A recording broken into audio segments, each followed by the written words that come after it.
ലോകം കണ്ടതിൽ വച്ച് ഏറ്റവും വലിയ രാഷ്ട്രീയ പ്രതിസന്ധികൾക്കും ചർച്ചകൾക്കും നടുവിൽ നിൽക്കുന്ന ഒരു പേരാണ് അലി ഖമേനി എന്നത്.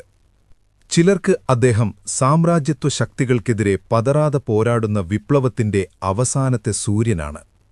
എന്നാൽ മറ്റു ചിലർക്ക് തന്റെ ജനതയുടെ സ്വാതന്ത്ര്യത്തെ ഇരുമ്പ് മുഷ്ടികൊണ്ടടിച്ചമർത്തുന്ന ഒരു സ്വേച്ഛാധിപതിയും. കഴിഞ്ഞ 3 പതിറ്റാണ്ടിലധികമായി മിഡിൽ ഈസ്റ്റിലെ ഏറ്റവും കരുത്തനായ നേതാവ് എന്ന് വിശേഷിപ്പിക്കപ്പെടുന്ന ഇദ്ദേഹം യഥാർത്ഥത്തിൽ ആരാണ്? ഒരു രാജ്യത്തിന്റെ കാവൽക്കാരനായ നായകനോ അതോ ഒരു തലമുറയുടെ സ്വപ്നങ്ങളെ തകർക്കുന്ന വില്ലനോ? ചരിത്രത്തിന്റെ ഈ 2 വശങ്ങളെയും നമുക്കൊന്ന് പരിശോധിക്കാം. നിഷ്പക്ഷമായി വസ്തുതകൾ മാത്രം മുൻനിർത്തി അലി ഖമേനിയുടെ ജീവിതത്തിലേക്കും രാഷ്ട്രീയത്തിലേക്കും നമുക്കൊരു യാത്ര പോകാം. വീഡിയോ തുടങ്ങുന്നതിനു മുൻപ് ഒരു ചെറിയ കാര്യം. നമ്മുടെ ചാനൽ ഇപ്പോൾ 500 സബ്സ്ക്രൈബേഴ്സ് എന്ന വലിയൊരു ലക്ഷ്യത്തിലേക്ക് അടുക്കുകയാണ്. ഇതുവരെ കൂടെ നിന്നവർക്കും ഇനി വരാനിരിക്കുന്നവർക്കും നന്ദി. ഈ യാത്രയിൽ നിങ്ങളും പങ്കാളികളാകാൻ ചാനൽ ഇപ്പോൾ തന്നെ സബ്സ്ക്രൈബ് ചെയ്യുമല്ലോ. ഇറാനെന്ന രാജ്യത്തിന്റെ അധികാര സിംഹാസനത്തിനു മുകളിൽ നിഴൽ വീഴ്ത്തി നിൽക്കുന്ന ഒരു രൂപമാണ് അലി ഖമേനിയുടേത്. പുറമേ നിന്ന് നോക്കുമ്പോൾ അവിടെ ഒരു പ്രസിഡന്റുണ്ട്, ജനങ്ങൾ വോട്ട് ചെയ്ത് ജയിപ്പിക്കുന്ന പാർലമെന്റുണ്ട്. എന്നാൽ ഇതിനെല്ലാം മുകളിൽ അദൃശ്യമായ നൂലുകളാൽ നിയന്ത്രിക്കപ്പെടുന്ന ഒരു പാവനാടകമാണ് നടക്കുന്നത് എന്ന് വിശ്വസിക്കുന്നവരാണ് അധികവും. ഒരു വില്ലന്റെ പരിവേഷത്തിൽ അദ്ദേഹത്തെ കാണുന്നവർക്ക് ഖമേനി എന്നത് വെറുമൊരു ഭരണാധികാരിയല്ല, മറിച്ച് 80-ലധികം കോടി ജനങ്ങളുടെ സ്വപ്നങ്ങളെ ഒരു ഇരുമ്പ് മുഷ്ടിക്കുള്ളിൽ ഒതുക്കിപ്പിടിച്ചിരിക്കുന്ന സ്വേച്ഛാധിപതിയാണ്. സുപ്രീം ലീഡർ എന്ന പദവിയിലിരുന്നുകൊണ്ട് അദ്ദേഹം വരയ്ക്കുന്ന വരയ്ക്കപ്പുറം ഇറാനിൽ ഒരു പുല്ലുപോലും അനങ്ങില്ല. സൈന്യമായാലും കോടതിയായാലും വിദേശ നയമായാലും ഖമേനിയുടെ ഒരു നോട്ടം മതി അവയുടെ ഗതി മാറ്റാൻ. ജനങ്ങൾ ആരെ തിരഞ്ഞെടുക്കണം എന്ന് തീരുമാനിക്കുന്നതുപോലും ഖമേനി നേരിട്ട് നിശ്ചയിക്കുന്ന ഒരു ചെറിയ സംഘമാണ്. ഇന്നിപ്പോൾ അവിടെ ജനാധിപത്യമെന്നത് വെറും ഒരു വാക്കു മാത്രമായി അവശേഷിക്കുന്നു. ഈ അധികാരത്തിന്റെ തടവറയിൽ ഒരു ജനത ശ്വാസം മുട്ടുകയാണ്. ഖമേനിയെ ആരെങ്കിലും ചോദ്യം ചെയ്താൽ അത് ദൈവത്തിനെതിരെയുള്ള യുദ്ധമായി പ്രഖ്യാപിക്കപ്പെടുന്നു. വിയോജിക്കുന്നവരുടെ ശബ്ദം എന്നേക്കുമായി ഇല്ലാതാക്കാൻ അദ്ദേഹം മടിക്കാറില്ല. തന്റെ അധികാരം സംരക്ഷിക്കാൻ വേണ്ടി മാത്രം നിർമ്മിച്ചെടുത്ത നിയമങ്ങളുടെയും മതസംഹിതകളുടെയും മതിൽക്കെട്ടിനുള്ളിൽ അദ്ദേഹം സുരക്ഷിതനായിരിക്കുന്നു. പുരോഗതി ആഗ്രഹിക്കുന്ന യുവതലമുറയെയും മാറ്റം കുതിക്കുന്ന സാധാരണക്കാരെയും ഒരു നിഴൽ പോലെ പിന്തുടരുന്ന ഭീതിയുടെ പേരാണ് ഖമേനി എന്നിവർ വാദിക്കുന്നു. തന്റെ ആദർശങ്ങൾ നടപ്പിലാക്കാൻ വേണ്ടി ഒരു രാജ്യത്തിന്റെ മുഴുവൻ സ്വാതന്ത്ര്യത്തെയും ബലികൊടുക്കുന്ന ഒരാളായിട്ടാണ് ചരിത്രത്തിന്റെ ഈ വശത്ത് അദ്ദേഹം അടയാളപ്പെടുത്തപ്പെടുന്നത്. ഒരു ജനതയുടെ ചിറകുകൾ അരിയുന്ന, അവരുടെ നാവുകൾക്ക് പൂട്ടിടുന്ന, മാറ്റമില്ലാത്ത ഒരു വ്യവസ്ഥിതിയുടെ കാവൽക്കാരനായ വില്ലൻ. ഇതാണ് ഖമേനിയെ എതിർക്കുന്നവരുടെ കണ്ണിലെ ചിത്രം. എന്നാൽ ചരിത്രത്തിന്റെ മറ്റൊരു വശത്ത് ലക്ഷക്കണക്കിന് ജനങ്ങളുടെ ഹൃദയത്തിൽ അലി ഖമേനി ഒരു അപരാജിതനായ നായകനാണ്. നീതിക്കും വിശ്വാസത്തിനും വേണ്ടി നിലകൊള്ളുന്ന ഉറച്ച ശബ്ദം. ഒരു കപ്പലിനെ കൊടുങ്കാറ്റിലൂടെ സുരക്ഷിതമായി നയിക്കുന്ന കപ്പിത്താനെപ്പോലെയാണ് ഇവർക്ക് ഖമേനി. വിപ്ലവത്തിന്റെ ആദ്യ നാളുകളിൽ ഷാ ഭരണകൂടത്തിന്റെ പീഡനങ്ങളും ജയിൽവാസവും ധീരമായി ഏറ്റുവാങ്ങിയ ആ പഴയ വിപ്ലവകാരനിൽ നിന്ന് ഇന്നും അദ്ദേഹം ഒട്ടും മാറിയിട്ടില്ല എന്ന് ഇവർ ഉറച്ചു വിശ്വസിക്കുന്നു. അദ്ദേഹത്തിന്റെ അനുയായികൾക്ക് പരമോന്നത നേതാവ് എന്നത് വെറുമൊരു രാഷ്ട്രീയ പദവിയല്ല, മറിച്ച് ദൈവവിശ്വാസത്തിലൂന്നിയ വിപ്ലവത്തിന്റെ ആത്മീയ ചൈതന്യമാണ്. പാശ്ചാത്യ ശക്തികൾ, പ്രത്യേകിച്ച് അമേരിക്ക, ലോകമെമ്പാടും ആധിപത്യം സ്ഥാപിക്കാൻ ശ്രമിക്കുമ്പോൾ അതിനു മുന്നിൽ തല കുനിക്കാത്ത, അഭിമാനം പണയം വയ്ക്കാത്ത ഏക മുസ്ലിം നേതാവായാണ് ഖമേനിയെ ഇവർ കാണുന്നത്. ഇറാന്റെ പരമാധികാരത്തിന് നേരെ ഉയരുന്ന ഏതൊരു ഭീഷണിയെയും ഇല്ലാതാക്കാൻ പോകുന്ന ഒരു വൻ മതിൽ പോലെയാണ് അദ്ദേഹം അവർക്ക്. കടുത്ത അന്താരാഷ്ട്ര ഉപരോധങ്ങളും സമ്മർദ്ദങ്ങളും നിലനിൽക്കുമ്പോഴും ഇറാന്റെ ശാസ്ത്ര സാങ്കേതിക പുരോഗതിക്കും സൈനിക ശേഷിക്കും പിന്നിൽ ഖമേനിയുടെ ദീർഘവീക്ഷണമുണ്ടെന്ന് ആരാധകർ ഉറച്ചു വിശ്വസിക്കുന്നു. അയൽരാജ്യങ്ങളിലെ സായുധ സംഘങ്ങളെ സഹായിക്കുന്നതിനെ ഇവർ കാണുന്നത് ഇസ്ലാമിക് ലോകത്തിന്റെ സംരക്ഷണത്തിനായുള്ള പ്രതിരോധ അച്ചുണ്ടിന്റെ ഭാഗമായാണ്. തന്റെ അധികാരത്തേക്കാൾ ഉപരിയായി മുസ്ലിം സമുദായത്തിന്റെ അഭിമാനത്തിനും ഉന്നമനത്തിനും വേണ്ടിയാണ് അദ്ദേഹം നിലകൊള്ളുന്നത് എന്നവർ വാദിക്കുന്നു. ലളിതമായ ജീവിതം നയിക്കുന്ന, സ്വന്തം ജനങ്ങളെക്കാൾ ഉപരിയായി മറ്റൊന്നിനും മുൻഗണന നൽകാത്ത ഒരു മാതൃകാ പുരുഷനായാണ് അവർ ഖമേനിയെ നെഞ്ചിലേറ്റുന്നത്. സാമ്രാജ്യത്വ വിരുദ്ധ പോരാട്ടത്തിന്റെ ഈ ആധുനിക ഐക്കൺ തങ്ങളെ വഴി നടത്തുന്ന ഒരു നായകനും വഴികാട്ടിയുമാണ് എന്നിവർ വിശ്വസിക്കുന്നു. ചരിത്രത്തിന്റെ ഈ ഏടുകളിൽ അലി ഖമേനി ഒരു കരുത്തുറ്റ കാവൽക്കാരനാണ്. ഇറാന്റെ പരമാധികാരം കാത്തുസൂക്ഷിക്കാൻ ഏതറ്റം വരെയും പോകുന്ന ഒരു നേതാവ്. പാശ്ചാത്യ ശക്തികളുടെ, പ്രത്യേകിച്ച് അമേരിക്കയുടെ രാഷ്ട്രീയവും സാംസ്കാരികവുമായ കടന്നുകയറ്റങ്ങൾക്കെതിരെ അദ്ദേഹം ഉയർത്തുന്ന ശബ്ദം ഒരു വലിയ വിഭാഗം ജനങ്ങൾക്ക് ആത്മവിശ്വാസം നൽകുന്ന ഒന്നാണ്. ഇസ്ലാമിക് വിപ്ലവത്തിന്റെ ആദർശങ്ങളിൽ നിന്ന് അണുവിട മാറാതെ രാജ്യത്തിന്റെ തനിമയും ഇസ്ലാമിക മൂല്യങ്ങളും സംരക്ഷിക്കാൻ അദ്ദേഹം പ്രതിജ്ഞാബദ്ധനാണെന്ന് അദ്ദേഹത്തിന്റെ അനുയായികൾ വിശ്വസിക്കുന്നു. ലോകം മുഴുവൻ പലപ്പോഴും മൗനം പാലിച്ചപ്പോഴും ഫലസ്തീൻ വിഷയത്തിൽ ഇത്രത്തോളം പരസ്യമായും ശക്തമായും നിലപാടെടുത്ത മറ്റൊരു നേതാവില്ല എന്നവർ ചൂണ്ടിക്കാട്ടുന്നു. അന്താരാഷ്ട്ര തലത്തിൽ ഇറാൻമേൽ കടുത്ത ഉപരോധങ്ങൾ ഏർപ്പെടുത്തിയപ്പോഴും ആ തടസ്സങ്ങളെ അതിജീവിച്ച് രാജ്യം സ്വയം പര്യാപ്തത കൈവരിക്കണമെന്ന് അദ്ദേഹം നിർബന്ധം പിടിച്ചു. ശാസ്ത്രത്തിലും സാങ്കേതികവിദ്യയിലും ഇറാൻ കൈവരിച്ച നേട്ടങ്ങൾ ഇതിന് തെളിവായി അവർ കാണുന്നു. മതനേതൃത്വവും രാഷ്ട്രീയ നേതൃത്വവും ഒന്നിച്ചുകൊണ്ടുപോകുന്ന അദ്ദേഹത്തിന്റെ ശൈലി ഒരു മാതൃകാപരമായ ഇസ്ലാമിക ഭരണരീതിയായാണ് പലരും വിലയിരുത്തുന്നത്. മിഡിൽ ഈസ്റ്റിൽ ഇറാനെ ഒരു നിർണായക ശക്തിയാക്കി മാറ്റിയതും അദ്ദേഹത്തിന്റെ നയതന്ത്രജ്ഞതയാണെന്ന് ഇവർ വിശ്വസിക്കുന്നു. എന്നാൽ ഇതേ നാണയത്തിന്റെ മറുവശം പരിശോധിച്ചാൽ ചിത്രം പൂർണ്ണമായും മാറും. അവിടെ ഖമേനി എന്നത് ഭയത്തിന്റെയും അടിച്ചമർത്തലിന്റെയും പ്രതീകമാണ്. അദ്ദേഹത്തിന്റെ ഭരണത്തിന് കീഴിൽ ജനാധിപത്യമെന്നത് വെറുമൊരു നോക്കുകുത്തിയായി മാറിയിരിക്കുന്നുവെന്ന വിമർശകർ വാദിക്കുന്നു. അധികാരങ്ങളെല്ലാം ഒരാളിൽ കേന്ദ്രീകരിക്കപ്പെടുമ്പോൾ ജനങ്ങളുടെ ശബ്ദത്തിന് അവിടെ സ്ഥാനമില്ലാതാകുന്നു. മാധ്യമങ്ങൾക്കും എഴുത്തുകാർക്കും വിയോജിക്കുന്നവർക്കും കടുത്ത നിയന്ത്രണങ്ങളാണ് ഏർപ്പെടുത്തിയിരിക്കുന്നത്. അന്താരാഷ്ട്ര മനുഷ്യാവകാശ സംഘടനകൾ നിരന്തരം ഇറാനിലെ മനുഷ്യാവകാശ ലംഘനങ്ങളെക്കുറിച്ച് ആശങ്ക പ്രകടിപ്പിക്കുന്നു. സമാധാനപരമായി പ്രതിഷേധിക്കാൻ തെരുവിലിറങ്ങുന്ന ജനങ്ങളെ അതിക്രൂരമായാണ് ഭരണകൂടം അടിച്ചമർത്തുന്നത്. പ്രത്യേകിച്ച് സ്ത്രീകളുടെ അവകാശങ്ങളുമായി ബന്ധപ്പെട്ട കർശനമായ നിയമങ്ങളും നിയന്ത്രണങ്ങളും ഒരു വലിയ വിഭാഗം ജനങ്ങളെ, പ്രത്യേകിച്ച് യുവതലമുറയെ ശ്വാസം മുട്ടിക്കുന്നുണ്ട്. ഇറാന്റെ ആണവ പദ്ധതികളും വിദേശരാജ്യങ്ങളുമായുള്ള വിട്ടുവീഴ്ചയില്ലാത്ത ഏറ്റുമുട്ടൽ നയവും കാരണം രാജ്യം അന്താരാഷ്ട്ര തലത്തിൽ ഒറ്റപ്പെട്ടുപോയതായി ഇവർ കരുതുന്നു. അമേരിക്ക ഉൾപ്പെടെയുള്ള രാജ്യങ്ങളുമായുള്ള ഈ നിരന്തരമായ സംഘർഷം ഒടുവിൽ ചെന്നെത്തിയത് കടുത്ത സാമ്പത്തിക ഉപരോധങ്ങളിലാണ്. ഇതിന്റെ ഫലമായി സാധാരണക്കാരായ ജനങ്ങൾ നിത്യച്ചെലവിനും തൊഴിലിനുമായി കഷ്ടപ്പെടുമ്പോഴും തന്റെ രാഷ്ട്രീയ വാശികളിൽ നിന്ന് പിന്മാറാൻ അദ്ദേഹം തയ്യാറല്ല എന്നത് വലിയ വിമർശനങ്ങൾക്ക് വഴിമാറുന്നു. ഒരു ജനതയുടെ പുരോഗതിയേക്കാൾ സ്വന്തം പ്രത്യശാസ്ത്രത്തിന് പ്രാധാന്യം നൽകുന്ന, മാറ്റങ്ങളെ ഭയപ്പെടുന്ന ഒരു സ്വേച്ഛാധിപതിയായാണ് വിമർശകരുടെ കണ്ണിൽ അദ്ദേഹം ഒരു വില്ലനാകുന്നത്. അലി ഖമേനിയുടെ ഭരണത്തിനെതിരെ ഉയരുന്ന ഏറ്റവും വലിയ വിമർശനം അത് ജനാധിപത്യത്തിന്റെ കടക്കൽ കത്തിവയ്ക്കുന്ന ഒന്നാണ് എന്നതാണ്. ഒരു വില്ലൻ പേഴ്സ്പെക്റ്റീവിൽ നോക്കുമ്പോൾ ഇറാനിൽ തിരഞ്ഞെടുപ്പുകൾ നടക്കുന്നുണ്ടെങ്കിലും അതിന്റെ ചരടുകളെല്ലാം നിയന്ത്രിക്കുന്നത് ഖമൈനി എന്ന ഒറ്റ വ്യക്തിയിലാണെന്ന് കാണാം. ഗാർഡിയൻ കൗൺസിൽ എന്ന സംവിധാനം ഉപയോഗിച്ച് തനിക്കിഷ്ടമില്ലാത്ത രാഷ്ട്രീയക്കാരെയും പരിഷ്കരണവാദികളെയും തിരഞ്ഞെടുപ്പിൽ നിന്ന് അദ്ദേഹം തടയുന്നു. ഇതിലൂടെ ജനങ്ങളുടെ യഥാർത്ഥ പ്രതിനിധികൾക്ക് ഭരണത്തിൽ വരാൻ കഴിയാത്ത അവസ്ഥയുണ്ടാകുന്നു. ഒരു സ്വേച്ഛാധിപതി ഭരണാധികാരിയെപ്പോലെ രാജ്യത്തിന്റെ സായുധസേനയും നീതിന്യായ വ്യവസ്ഥയും മാധ്യമങ്ങളും തന്റെ വരുതിയിലാക്കി വച്ചിരിക്കുകയാണദ്ദേഹം. ജനങ്ങളുടെ ആഗ്രഹങ്ങളെക്കാൾ തന്റെ പ്രത്യശാസ്ത്രത്തിന് മുൻഗണന നൽകുന്നതിലൂടെ ഖമൈനി ഒരു ജനതയുടെ മുഴുവൻ സ്വാതന്ത്ര്യത്തെയും കവർന്നെടുക്കുന്ന വില്ലനായി ഇവിടെ ചിത്രീകരിക്കപ്പെടുന്നു. ജനാധിപത്യമെന്നത് വെറും പേരിൽ മാത്രമൊതുങ്ങുകയും അധികാരം ഒരു വ്യക്തിയിൽ തളച്ചിടപ്പെടുകയും ചെയ്യുന്നതാണ് ഈ വിമർശനത്തിന്റെ കാതൽ. ഇതിനോടൊപ്പം തന്നെ ചേർത്ത് വായിക്കേണ്ടതാണ് ഇറാനിലെ ആവിഷ്കാര സ്വാതന്ത്ര്യത്തിനുമേലുള്ള കടുത്ത നിയന്ത്രണങ്ങൾ. ഖമേനിയുടെ ഭരണകാലത്ത് മാധ്യമങ്ങൾക്കും പത്രപ്രവർത്തകർക്കും നേരെ വലിയ തോതിലുള്ള അടിച്ചമർത്തലുകളാണ് നടക്കുന്നത്. ഭരണകൂടത്തെയോ സുപ്രീം ലീഡറെയോ വിമർശിക്കുന്നത് രാജ്യദ്രോഹമായി കണക്കാക്കപ്പെടുന്നു. ഇന്റർനെറ്റിനേർപ്പെടുത്തുന്ന സെൻസർഷിപ്പും സോഷ്യൽ മീഡിയ പ്ലാറ്റ്ഫോമുകൾക്കേർപ്പെടുത്തുന്ന വിലക്കും ജനങ്ങളുടെ ശബ്ദം പുറംലോകം അറിയാതിരിക്കാൻ വേണ്ടിയുള്ള ആസൂത്രിതമായ നീക്കങ്ങളായി വിമർശകർ കാണുന്നു. നിരവധി പത്രപ്രവർത്തകരും എഴുത്തുകാരും തങ്ങളുടെ അഭിപ്രായങ്ങൾ തുറന്നു പറഞ്ഞതിന്റെ പേരിൽ മാത്രം ഇന്നും ജയിലുകളിൽ കഴിയുന്നുണ്ട്. ജനങ്ങളുടെ കണ്ണും കാതും മൂടിക്കെട്ടി താൻ പറയുന്നത് മാത്രം സത്യമെന്ന് വിശ്വസിപ്പിക്കാൻ ശ്രമിക്കുന്ന ഒരു ഭരണാധികാരിയുടെ ചിത്രം ഇവിടെ തെളിഞ്ഞുവരുന്നു. ഒരാധുനിക സമൂഹത്തിൽ വിവരങ്ങൾ അറിയാനും വിയോജിക്കാനുമുള്ള അവകാശം നിഷേധിക്കുന്നത് ഒരു വലിയ കുറ്റമായിട്ടാണ് ആഗോള സമൂഹം വിലയിരുത്തുന്നത്. മനുഷ്യാവകാശ ലംഘനങ്ങളുടെ കാര്യത്തിലും ഖമേനിയുടെ ഭരണകൂടം വലിയ പ്രതിക്കൂട്ടിലാണ്.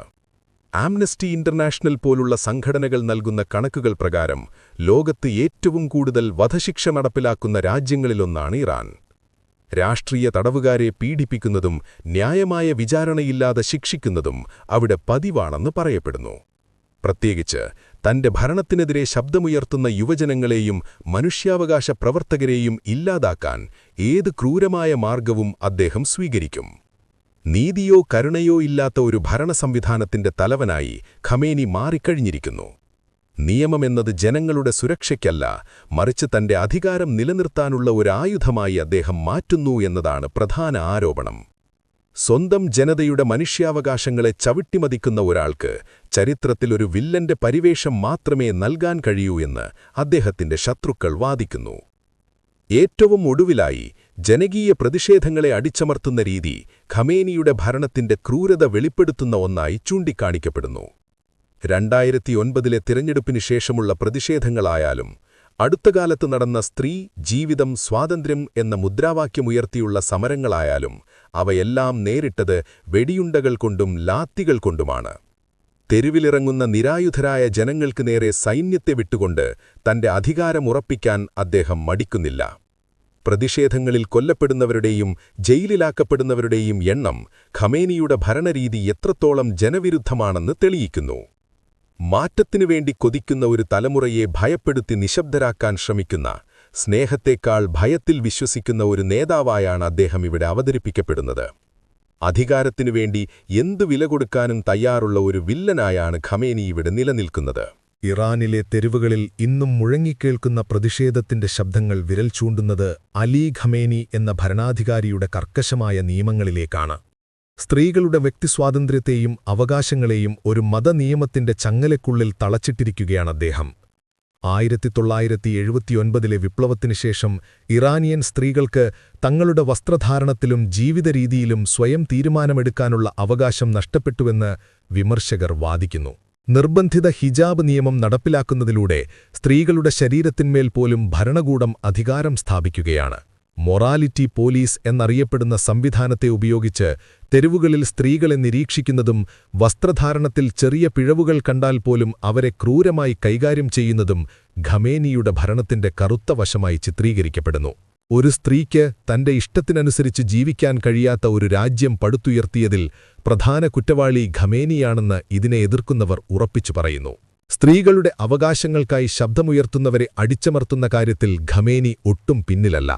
അടുത്തകാലത്ത് ഇറാനെ പിടിച്ചുകുലുക്കിയ മഹ്സ അമിനി എന്ന യുവതിയുടെ മരണം ഇതിന്റെ ഉച്ചകൂടിയായിരുന്നു.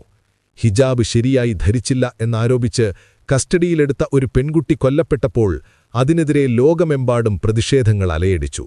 എന്നാൽ ഈ പ്രതിഷേധങ്ങളെ അനുഭാവപൂർവം കാണുന്നതിന് പകരം അവയെ വിദേശശക്തികളുടെ ഗൂഢാലോചനയായി തള്ളിക്കളയുകയാണ് ഖമേനി ചെയ്തത്.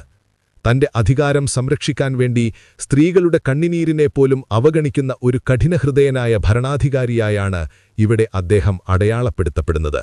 പുരോഗമനപരമായ ചിന്താഗതികളെ ഭയപ്പെടുന്ന, സ്ത്രീകളെ രണ്ടാം തരം പൗരന്മാരായി മാത്രം കാണുന്ന ഒരു വ്യവസ്ഥിതിയുടെ കാവൽക്കാരനായി ഖമേനി മാറുന്നു. മാറ്റത്തിനുവേണ്ടി കൊതിക്കുന്ന സ്ത്രീ സമൂഹത്തിന്റെ സ്വപ്നങ്ങളെ വെടിയുണ്ടകൾ കൊണ്ട് നേരിടുന്ന ഒരു വില്ലനായിട്ടാണ് വിമർശകർ അദ്ദേഹത്തെ ചരിത്രത്തിൽ രേഖപ്പെടുത്തുന്നത്. നിയമപരമായ വിവേചനങ്ങളും ഖമേനിയുടെ ഭരണകാലത്ത് സ്ത്രീകൾ നേരിടുന്ന വലിയൊരു പ്രതിസന്ധിയാണ്. വിവാഹം, വിവാഹമോചനം, കുട്ടികളുടെ സംരക്ഷണം, വിദേശയാത്രകൾ എന്നിവയിലെല്ലാം പുരുഷന്മാരുടെ അനുവാദം വേണമെന്നുള്ള കർശനമായ നിബന്ധനകൾ സ്ത്രീകളുടെ സ്വാശ്രയത്വത്തെ തകർക്കുന്നു. ഒരു പരിഷ്കൃത സമൂഹത്തിൽ ലിംഗസമത്വമെന്നത് അടിസ്ഥാനപരമായ ഒന്നായിരിക്കെ ഇറാനിൽ ഖമേനി നടപ്പിലാക്കുന്ന നിയമങ്ങൾ സ്ത്രീകളെ പിന്നോട്ട് നയിക്കുകയാണെന്ന് ആഗോള മനുഷ്യാവകാശ സംഘടനകൾ ചൂണ്ടിക്കാട്ടുന്നു. കായിക മത്സരങ്ങൾ കാണാൻ സ്റ്റേഡിയങ്ങളിൽ പ്രവേശിക്കുന്നതിന് പോലും സ്ത്രീകൾക്ക് വിലക്കേർപ്പെടുത്തിയ ചരിത്രം നമുക്ക് മുന്നിലുണ്ട്. സ്ത്രീകളുടെ വിദ്യാഭ്യാസത്തെയും തൊഴിലിനെയും തടസ്സപ്പെടുത്തുന്നില്ല എന്ന് അവകാശപ്പെടുമ്പോഴും അവരുടെ സ്വത്വത്തെയും ആത്മാഭിമാനത്തെയും മുറിപ്പെടുത്തുന്ന നിയമങ്ങൾ മാറ്റാൻ അദ്ദേഹം തയ്യാറാകുന്നില്ല. അവസാനമായി, സ്ത്രീകളുടെ സ്വാതന്ത്ര്യത്തിനു വേണ്ടി പോരാടുന്ന ആക്ടിവിസ്റ്റുകളെയും അഭിഭാഷകരെയും ജയിലിലടയ്ക്കുന്ന രീതി ഖമേനിയുടെ ഭരണത്തിന്റെ ക്രൂരത വെളിപ്പെടുത്തുന്നു. സമാധാനപരമായ രീതിയിൽ പ്രതിഷേധിക്കുന്ന സ്ത്രീകളെപ്പോലും രാജ്യദ്രോഹികളെന്ന് വിളിച്ച് വർഷങ്ങളോളം തടവിൽ പാർപ്പിക്കുന്നത് പതിവായി മാറിയിരിക്കുന്നു. സ്വന്തം രാജ്യത്തെ പകുതിയോളം വരുന്ന ജനസംഖ്യയെ ഭയപ്പെടുത്തി ഭരിക്കാൻ ശ്രമിക്കുന്ന ഒരു നേതാവിന് ഒരിക്കലും ഒരു ഹീറോ ആകാൻ കഴിയില്ലെന്നാണ് വിമർശകരുടെ പക്ഷം. ഒരു വശത്ത് പാരമ്പര്യവും മതവും സംരക്ഷിക്കുന്നു എന്ന് പറയുകയും മറുഭാഗത്ത് സ്ത്രീകളുടെ അടിസ്ഥാനപരമായ മനുഷ്യാവകാശങ്ങൾ പോലും നിഷേധിക്കുകയും ചെയ്യുന്ന ഖമേനി ചരിത്രത്തിന്റെ താളുകളിൽ ഒരു സ്വേച്ഛാധിപതിയായും ജനവിരുദ്ധനായ വില്ലനായും മാത്രമേ ഓർമ്മിക്കപ്പെടുകയുള്ളൂ എന്നിവർ വാദിക്കുന്നു. സ്ത്രീകളുടെ ശബ്ദത്തെ അടിച്ചമർത്താൻ അദ്ദേഹം നിർമ്മിച്ച ഓരോ നിയമവും അദ്ദേഹത്തിന്റെ ഭരണത്തിന്റെ തകർച്ചയ്ക്കുള്ള വിത്തുകളായി മാറുമെന്നും ഇവർ വിശ്വസിക്കുന്നു. അലി ഖമേനിയുടെ ഭരണകാലത്ത് ഇറാൻ നേരിട്ട ഏറ്റവും വലിയ അന്താരാഷ്ട്ര പ്രതിസന്ധികളിലൊന്ന് അവരുടെ ആണവ പദ്ധതിയെ ചൊല്ലിയുള്ള തർക്കങ്ങളാണ്. ലോകസമാധാനത്തിന് ഭീഷണിയാകുന്ന രീതിയിൽ അണുവായുധങ്ങൾ നിർമ്മിക്കാൻ രഹസ്യമായി ശ്രമിക്കുന്ന ഒരു ഭരണാധികാരിയായാണ് ഖമേനി ചിത്രീകരിക്കപ്പെടുന്നത്. ഊർജ്ജ ആവശ്യങ്ങൾക്കായുള്ള സമാധാനപരമായ നീക്കമാണെന്ന് ഇറാൻ അവകാശപ്പെടുമ്പോഴും യുറേനിയം സമ്പുഷ്ടീകരണത്തിലൂടെ ലോകത്തെ ഭയപ്പെടുത്തുന്ന ഒരു ആണവശക്തിയായി മാറാനാണ് അദ്ദേഹം ലക്ഷ്യമിടുന്നത് എന്ന് അമേരിക്കയും ഇസ്രയേലും ഉൾപ്പെടെയുള്ള രാജ്യങ്ങൾ ആരോപിക്കുന്നു. ഈയൊരു വാശി കാരണം മിഡിൽ ഈസ്റ്റിൽ വലിയ തോതിലുള്ള അസ്വസ്ഥതകളും യുദ്ധഭീതിയും പടർത്താൻ ഖമേനി കാരണക്കാരനായി എന്ന് വിമർശകർ വാദിക്കുന്നു. ഒരു ഉത്തരവാദിത്തമുള്ള നേതാവ് തന്റെ അയൽരാജ്യങ്ങളുമായും ലോകശക്തികളുമായും സഹകരിച്ചു പോകേണ്ടതിനു പകരം ആണവമോഹങ്ങൾക്കായി ലോകത്തെ മുഴുവൻ വെല്ലുവിളിക്കുന്ന ഒരു സ്വേച്ഛാധിപതിയുടെ മുഖമാണ് ഇവിടെ വെളിപ്പെടുന്നത്. ഈ ആണവ തർക്കങ്ങൾ അമേരിക്കയുൾപ്പെടെയുള്ള പാശ്ചാത്യ രാജ്യങ്ങളുമായി ഇറാന് വലിയ തോതിലുള്ള സംഘർഷങ്ങൾ ഉണ്ടാക്കിക്കൊടുത്തു. നയതന്ത്രപരമായ ചർച്ചകളിലൂടെ പ്രശ്നങ്ങൾ പരിഹരിക്കുന്നതിനു പകരം ഖമേനി സ്വീകരിച്ച വിട്ടുവീഴ്ചയില്ലാത്ത നിലപാടുകൾ രാജ്യത്തെ അന്താരാഷ്ട്ര തലത്തിൽ ഒറ്റപ്പെടുത്തി. ഒരു വില്ലന്റെ സ്വഭാവമെന്നോണം തന്റെ രാഷ്ട്രീയ സ്വാധീനം വർദ്ധിപ്പിക്കാൻ വേണ്ടി പ്രാദേശിക തലത്തിൽ സായുധ ഗ്രൂപ്പുകളെ സഹായിക്കുന്നതും മറ്റു രാജ്യങ്ങളുടെ ആഭ്യന്തര കാര്യങ്ങളിൽ ഇടപെടുന്നതും പതിവാക്കി. ഇത് ഇറാനെ ലോകരാജ്യങ്ങൾക്കിടയിൽ ഒരു ഭീഷണിയായി മാറ്റുകയും സമാധാനപ്രിയരായ ലോക ജനതയ്ക്കു മുന്നിൽ ഖമേനിയെ ഒരു അസ്ഥിരതയുടെ പ്രതീകമായി അടയാളപ്പെടുത്തുകയും ചെയ്തു. സ്വന്തം രാജ്യത്തിന്റെ സുരക്ഷയേക്കാൾ ഉപരിയായി തന്റെ രാഷ്ട്രീയ അജണ്ടകൾക്ക് പ്രാധാന്യം നൽകുന്ന ഒരു നേതാവായാണ് ഇവിടെ അദ്ദേഹം വിമർശിക്കപ്പെടുന്നത്. ഇതിന്റെയെല്ലാം ആത്യന്തികമായ ഫലം ചെന്നെത്തിയത് ഇറാനിലെ സാധാരണ ജനങ്ങൾ അനുഭവിക്കുന്ന കടുത്ത സാമ്പത്തിക പ്രതിസന്ധിയിലാണ്. ആണവ പദ്ധതികളുടെയും വിദേശ നയങ്ങളുടെയും പേരിൽ ലോകരാജ്യങ്ങൾ ഇറാനുമേലേർപ്പെടുത്തിയ കടുത്ത സാമ്പത്തിക ഉപരോധങ്ങൾ രാജ്യത്തിന്റെ സാമ്പത്തിക നിലയെ അത്യധികം തകർത്തുകളഞ്ഞു. ഇറാന്റെ എണ്ണവ്യാപാരവും ബാങ്കിംഗ് ഇടപാടുകളും തടസ്സപ്പെട്ടതോടെ രാജ്യത്തെ നാണയപ്പെരുപ്പം ആകാശത്തോളം ഉയർന്നു. തന്റെ രാഷ്ട്രീയ വാശികൾക്കു വേണ്ടി സ്വന്തം ജനതയെ പട്ടിണിയിലേക്കും ദാരിദ്ര്യത്തിലേക്കും തള്ളിവിടുന്ന ഒരാളാണ് ഖമേനി. മരുന്നുകൾക്കും നിത്യോപയോഗ സാധനങ്ങൾക്കും പോലും വില വർദ്ധിക്കുമ്പോൾ ജനങ്ങളുടെ അടിസ്ഥാന ആവശ്യങ്ങൾ നിറവേറ്റുന്നതിനു പകരം ആണവായുധങ്ങൾക്കും സൈനിക വിപുലീകരണത്തിനും പണം ചിലവഴിക്കുന്നത് ഒരു ജനവിരുദ്ധമായ നയമാണെന്ന് വിമർശകർ ഉറപ്പിച്ചു പറയുന്നു. ജനങ്ങളുടെ ജീവിതം ദുസ്സഹമാകുമ്പോഴും തന്റെ സിംഹാസനത്തിലിരുന്ന് തത്വങ്ങൾ പ്രസംഗിക്കുന്ന ഒരു ഭരണാധികാരിയായാണ് അദ്ദേഹം ഇവിടെ കാണപ്പെടുന്നത്. സാമ്പത്തിക തകർച്ച മൂലം യുവാക്കൾക്ക് തൊഴിലില്ലാതാകുകയും പട്ടിണി മരണം സാധാരണയാവുകയും ചെയ്യുമ്പോൾ അത് ഖമേനിയുടെ ഭരണപരാജയമായിട്ടാണ് ലോകം വിലയിരുത്തുന്നത്. ലോകശക്തികളുമായി ഒരു ധാരണയിലെത്തി ഉപരോധങ്ങൾ നീക്കം ചെയ്യാൻ ശ്രമിക്കുന്നതിനു പകരം ജനങ്ങളുടെ ദുരിതത്തെ ഒരു രാഷ്ട്രീയ ആയുധമായി ഉപയോഗിക്കുകയാണ് അദ്ദേഹം ചെയ്യുന്നത്. പ്രതിരോധ സമ്പദ്വ്യവസ്ഥ എന്ന പേരിൽ ജനങ്ങളെ കൂടുതൽ കഷ്ടപ്പാടുകളിലേക്ക് നയിക്കുന്ന ഖമേനി ഒരു രാജ്യത്തിന്റെ ഐശ്വര്യത്തേക്കാൾ തന്റെ അധികാരത്തിന്റെ നിലനിൽപ്പിനാണ് മുൻഗണന നൽകുന്നത്. ഒരു വശത്ത് സാമ്രാജ്യത്വ വിരുദ്ധത പ്രസംഗിക്കുകയും മറുഭാഗത്ത് സ്വന്തം ജനതയെ പട്ടിണിക്കിടുകയും ചെയ്യുന്ന ഈ വൈരുദ്ധ്യം അദ്ദേഹത്തെ ചരിത്രത്തിലെ ഏറ്റവും വലിയ വില്ലന്മാരിലൊരാളായി മാറ്റുന്നു. ചുരുക്കത്തിൽ തന്റെ ആണവമോഹങ്ങൾക്കും രാഷ്ട്രീയ ശാഠ്യങ്ങൾക്കും വേണ്ടി ഒരു രാജ്യത്തെ മുഴുവൻ പണയപ്പെടുത്തിയ ജനങ്ങളുടെ കണ്ണീരിൽ അധികാരം നിലനിർത്തുന്ന ഒരു ഭരണാധികാരിയായാണ് ഇവിടെ അലി ഖമേനി ചിത്രീകരിക്കപ്പെടുന്നത്. എന്നാൽ മറുഭാഗത്ത് ഇറാന്റെ ആണവ പദ്ധതിയെക്കുറിച്ചുള്ള ചർച്ചകൾ വരുമ്പോൾ അലി ഖമേനി എന്ന നേതാവ് തന്റെ രാജ്യത്തിന്റെ അന്തസ്സും ഭാവി സുരക്ഷയും കാത്തുസൂക്ഷിക്കുന്ന ഒരു കരുത്തുറ്റ നായകനായാണ് അനുയായികൾക്ക് മുന്നിൽ പ്രത്യക്ഷപ്പെടുന്നത്. പാശ്ചാത്യ രാജ്യങ്ങൾ അടിച്ചേൽപ്പിക്കുന്ന വിവേചനപരമായ നിയമങ്ങൾക്കും നിയന്ത്രണങ്ങൾക്കും മുന്നിൽ മുട്ടുമടക്കാത്ത ഒരേയൊരു ഭരണാധികാരിയായാണ് ഇവർ അദ്ദേഹത്തെ കാണുന്നത്. സമാധാനപരമായ ആവശ്യങ്ങൾക്കായി ഊർജം ഉൽപ്പാദിപ്പിക്കാനും ശാസ്ത്രീയമായ പുരോഗതി കൈവരിക്കാനും ഏതൊരു സ്വതന്ത്ര രാജ്യത്തിനുമുള്ള അവകാശം ഇറാനുമുണ്ടെന്ന് അദ്ദേഹം ലോകത്തോട് ഉറക്കെ വിളിച്ചു പറഞ്ഞു. ലോകശക്തികളുടെ ഭീഷണികൾക്ക് മുന്നിൽ ഭയന്ന് പിന്മാറാതെ സ്വന്തം രാജ്യത്തെ ശാസ്ത്രജ്ഞർക്ക് ആത്മവിശ്വാസം നൽകി ഈ പദ്ധതിയുമായി മുന്നോട്ടുപോയത് ഖമേനിയുടെ അചഞ്ചലമായ ധീരതയുടെ അടയാളമായി ഇവർ വിലയിരുത്തുന്നു. ഒരു രാജ്യത്തിന്റെ വളർച്ചയെ തടയാൻ ശ്രമിക്കുന്ന സാമ്രാജ്യത്വ ശക്തികൾക്കെതിരെയുള്ള വിട്ടുവീഴ്ചയില്ലാത്ത പോരാട്ടത്തിന്റെ നായകനാണ് ഇവിടെ ഖമേനി. അമേരിക്കയുൾപ്പെടെയുള്ള രാജ്യങ്ങളുമായുള്ള സംഘർഷങ്ങളെ ഖമേനിയുടെ അനുയായികൾ കാണുന്നത് വെറുമൊരു തർക്കമായല്ല, മറിച്ച് അനീതിക്കെതിരെയുള്ള ധർമ്മയുദ്ധമായാണ്. ലോകത്തെ മുഴുവൻ തങ്ങളുടെ കാൽക്കീഴിലാക്കാൻ ശ്രമിക്കുന്ന ശക്തികൾക്ക് മുന്നിൽ ഇറാന്റെ പരമാധികാരം പണയം വയ്ക്കാൻ അദ്ദേഹം തയ്യാറായില്ല. മഹത്തായ പിശാച് എന്നദ്ദേഹം വിശേഷിപ്പിക്കുന്ന ശക്തികളുടെ ചതിക്കുഴികളിൽ വീഴാതെ രാജ്യത്തിന്റെ അഭിമാനമുയർത്തിപ്പിടിക്കാൻ ഖമേനിക്ക് സാധിച്ചു. മുസ്ലിം ലോകത്തിനു നേരെ ഉയരുന്ന ഭീഷണികളെ പ്രതിരോധിക്കാൻ പ്രതിരോധ അച്ചുതണ്ട് എന്ന ആശയം ശക്തിപ്പെടുത്തിയതുവഴി മിഡിൽ ഈസ്റ്റിൽ ഇറാനെ ആർക്കും തകർക്കാൻ കഴിയാത്ത ഒരു ശക്തിയാക്കി അദ്ദേഹം മാറ്റി. സ്വന്തം രാജ്യത്തിന്റെ അതിരുകൾക്കപ്പുറം മർദ്ദിതരായ ജനതയ്ക്കുവേണ്ടി സംസാരിക്കാനും അവർക്ക് താങ്ങായി നിൽക്കാനും ധൈര്യം കാണിക്കുന്ന ഒരേയൊരു ആഗോള നേതാവായാണ് ഇവിടെ അദ്ദേഹം ആരാധിക്കപ്പെടുന്നത്. ഉപരോധങ്ങൾ കാരണം ജനങ്ങൾ അനുഭവിക്കുന്ന ബുദ്ധിമുട്ടുകളെ ഖമേനി നേരിട്ട രീതി അദ്ദേഹത്തിന്റെ നായകപരിവേഷത്തിന് ആഴം കൂട്ടുന്നു. ഉപരോധങ്ങളെ ഒരു ശാപമായി കാണുന്നതിനു പകരം അവയെ രാജ്യത്തിന്റെ സ്വയം പര്യാപ്തതയ്ക്കുള്ള അവസരമാക്കി മാറ്റാനാണ് അദ്ദേഹം ആഹ്വാനം ചെയ്തത്. പ്രതിരോധ സമ്പദ്വ്യവസ്ഥ എന്ന അദ്ദേഹത്തിന്റെ കാഴ്ചപ്പാട് ഇറാനെ വിദേശ ഉൽപ്പന്നങ്ങളെ ആശ്രയിക്കുന്നതിൽ നിന്നും മോചിപ്പിച്ചു. ഇന്ന് ഇറാൻ മരുന്നുകളിലും പ്രതിരോധ സംവിധാനങ്ങളിലും സാങ്കേതിക വിദ്യയിലും കൈവരിച്ച നേട്ടങ്ങൾ ഈ ദീർഘവീക്ഷണത്തിന്റെ ഫലമാണെന്ന് ഇവർ വിശ്വസിക്കുന്നു.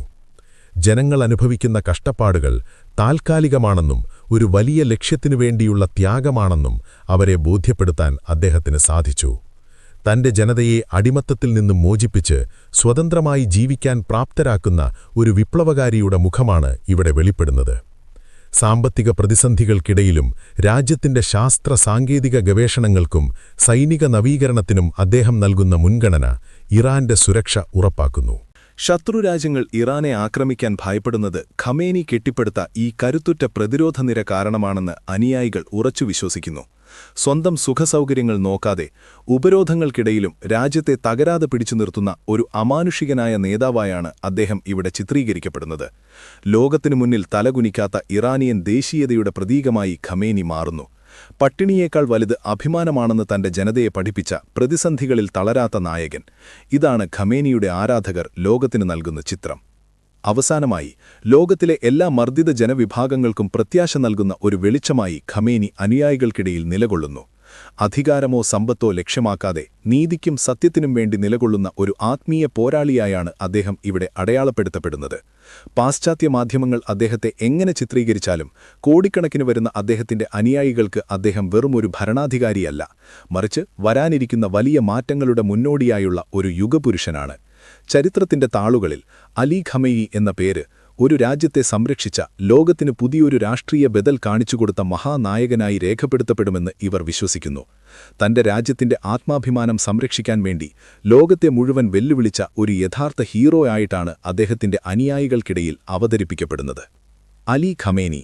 ചരിത്രത്തിന്റെ താളുകളിൽ ഈ പേര് എങ്ങനെ അടയാളപ്പെടുത്തപ്പെടും എന്നത് ഇന്നും ലോകത്തിനു മുന്നിലെ വലിയൊരു ചോദ്യചിഹ്നമാണ്. നമ്മൾ ഇതുവരെ ചർച്ച ചെയ്തതുപോലെ, ഒരു വശത്ത് അദ്ദേഹം തന്റെ രാജ്യത്തിന്റെ പരമാധികാരത്തിനു വേണ്ടി നിലകൊള്ളുന്ന, പാശ്ചാത്യ അധിനിവേശങ്ങളെ ഭയമില്ലാതെ നേരിടുന്ന ഒരു വലിയ ജനവിഭാഗത്തിന്റെ ആത്മീയവും രാഷ്ട്രീയവുമായ നായകനാണ്. അവരുടെ കണ്ണിൽ അദ്ദേഹം ഇറാന്റെ അഭിമാനവും കാവൽക്കാരനുമാണ്. എന്നാൽ മറുവശത്ത് വ്യക്തിസ്വാതന്ത്ര്യത്തിനും ജനാധിപത്യ മൂല്യങ്ങൾക്കും വേണ്ടി ദാഹിക്കുന്ന മറ്റൊരു വിഭാഗത്തിന് അദ്ദേഹം അടിച്ചമർത്തലിന്റെയും സ്വേച്ഛാധിപത്യത്തിന്റെയും പ്രതീകമാണ്. വികസനത്തിനും മാറ്റത്തിനും തടസ്സമായി നിൽക്കുന്ന ഒരു ഇരുമ്പുമുഷ്ടിയായാണ് വിമർശകർ അദ്ദേഹത്തെ കാണുന്നത്. യഥാർത്ഥത്തിൽ ഒരു ഭരണാധികാരി എന്ന നിലയിൽ ഖമേനിയുടെ വിജയാപജയങ്ങൾ അളക്കേണ്ടത് കാലമാണ്. ഒരു രാജ്യം കൈവരിച്ച സൈനിക ശാസ്ത്രീയ പുരോഗതിയാണോ, അതോ അവിടുത്തെ സാധാരണ ജനങ്ങൾ അനുഭവിക്കുന്ന വ്യക്തിസ്വാതന്ത്ര്യവും സാമ്പത്തിക സുരക്ഷിതത്വവുമാണോ ഒരു നേതാവിന്റെ യഥാർത്ഥ അളവുകോൽ? ഇതിന് ഓരോരുത്തർക്കും ഓരോ ഉത്തരമായിരിക്കും നൽകാനുണ്ടാവുക. അലി ഖമേനി ഒരു ഹീറോ ആണോ അതോ വില്ലനാണോ എന്നത് അദ്ദേഹം നടപ്പിലാക്കിയ നയങ്ങളും അതിലൂടെ ഇറാനിയൻ ജനതയുടെ ജീവിതത്തിലുണ്ടായ മാറ്റങ്ങളും മുൻനിർത്തി നിങ്ങൾക്ക് തന്നെ തീരുമാനിക്കാം. ചരിത്രം എപ്പോഴും വിജയികളുടേത് മാത്രമല്ല, അത് ഓരോ മനുഷ്യന്റെയും അനുഭവങ്ങളുടേത് കൂടിയാണ്. ഈ വിഷയത്തിൽ നിങ്ങളുടെ അഭിപ്രായം എന്താണ്? താഴെ കമന്റ് ബോക്സിൽ തീർച്ചയായും രേഖപ്പെടുത്തുമല്ലോ. ഇതുപോലുള്ള വ്യത്യസ്തമായ ചരിത്ര സംഭവങ്ങളും കഥകളും ഇനിയും നിങ്ങളിലേക്കെത്തിക്കാൻ ഈ കൊച്ചു ചാനൽ ഒന്ന് സപ്പോർട്ട് ചെയ്യുമല്ലോ. നമ്മുടെ ഈ ചാനൽ 500 സബ്സ്ക്രൈബേഴ്സ് എന്ന ലക്ഷ്യത്തിലേക്ക് അടുക്കുകയാണ്. മറക്കാതെ ചാനൽ സബ്സ്ക്രൈബ് ചെയ്യുമല്ലോ. ഈ വീഡിയോ ഇഷ്ടപ്പെട്ടെങ്കിൽ ഇതുപോലുള്ള വിഷയങ്ങളിൽ താൽപ്പര്യമുള്ളവർക്കും ഷെയർ ചെയ്യുമല്ലോ. മറ്റൊരു വീഡിയോയുമായി വീണ്ടും കാണാം.